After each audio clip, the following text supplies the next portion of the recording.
আসসালামু আলাইকুম। দেখতেই পারছেন একটি মাদারবোর্ড অনেকগুলা লাইন জাম্পার করা। এটার কারণ কি? এটা মূলত সমস্যা হচ্ছে এফআরপি মানে জিমেইল অ্যাকাউন্ট লক। তো এটা বক্সে সাপোর্ট নাই, বাধ্যগত হয়ে আমরা আইএসপি লাইন টেনে এফআরপি রিমোট করব। দেখেন আমরা এখন প্রসেসিংয়ে আছি। এই যে এফআরপি লক, তো এই যে এফআরপি কাটা শেষ। তো এখন বক্স থেকে খুলবো, খোলার পরে আপনাদের দেখাবো।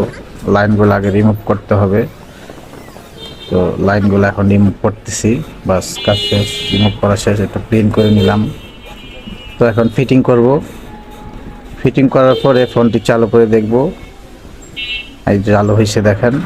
তো এখন নেক্সটে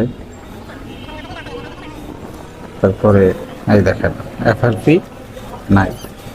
তো ভিডিওটি দেখার জন্য অসংখ্য ধন্যবাদ আপনাদের।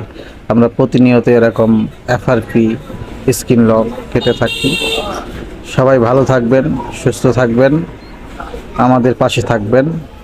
ভিডিওটি ভালো লাগলে অবশ্যই একটি লাইক এবং কমেন্ট করে আপনার মূল্যবান মতামত জানাবেন। সবাইকে অসংখ্য ধন্যবাদ।